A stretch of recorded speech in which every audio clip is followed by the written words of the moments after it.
Hi, this is Larry TABB, founder and CEO of TABB Group for TABB TV. And today, October 14th, I've got a bone to pick with the New York Times. In an op-ed editorial this morning, the Times basically was talking about the banks are providing all sorts of lobbying pressure on DC to water down many of the regulatory rules that are being put in place post the credit crisis. And that may be true. One of the things they really harped on was the migration of derivatives from OTC to exchange. And they felt that by migrating all of these derivatives to exchanges, they would cut out all of the profitability on these products that the broker-dealers were generating, and it would make the world a much safer place. They're extremely mistaken. Whether a product trades on an exchange or whether the product trades over the counter, it has to do really more with transparency, product simplicity, the size of the contract, and the type of the contract. So in an exchange, you're looking to bring in lots of different participants, lots of investors, lots of different market makers, where buyers and sellers can readily meet. There's always an active buyer, there's always an active seller, and there are a lot of people willing to bid for a price, in effect, so that you can get a continuous price market.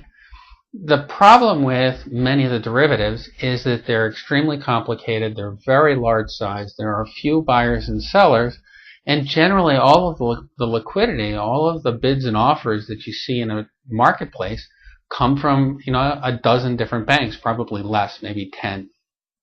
So the issue is you're going to all of a sudden make the world safer by putting all of these 10 guys in a room and shining a light on the process. It's not the case. These contracts are very large, the products are very complicated, and there are not going to be a whole lot of buyers and sellers. So whether you don't have a whole lot of buyers and sellers on an exchange, or whether you don't have a whole lot of buyers and sellers in the over-the-counter market, it really isn't going to make a difference. That is not the issue.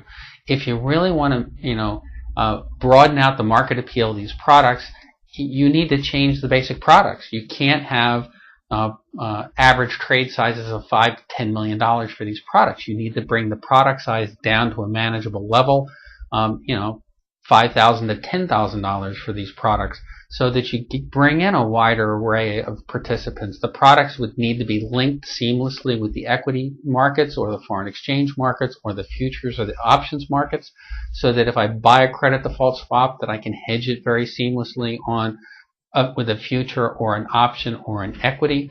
And you need to create a seamless electronic trading across all of these products so that you can much more easily manage the risk.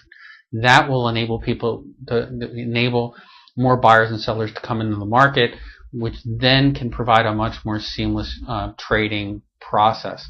So, if you're going to keep the products the same, if you're going to keep the size of the transactions at $5, $10, $25, $50 million, a pop, there are going to be very few people that can actually buy these products. If the products are going to be very complicated and very bespoke, and there aren't going to be a whole lot of people buying these products, and if there aren't a whole lot of people buying the products, and there aren't a whole lot of people who understand how they work, then just by putting it on exchange are not going to solve your problems.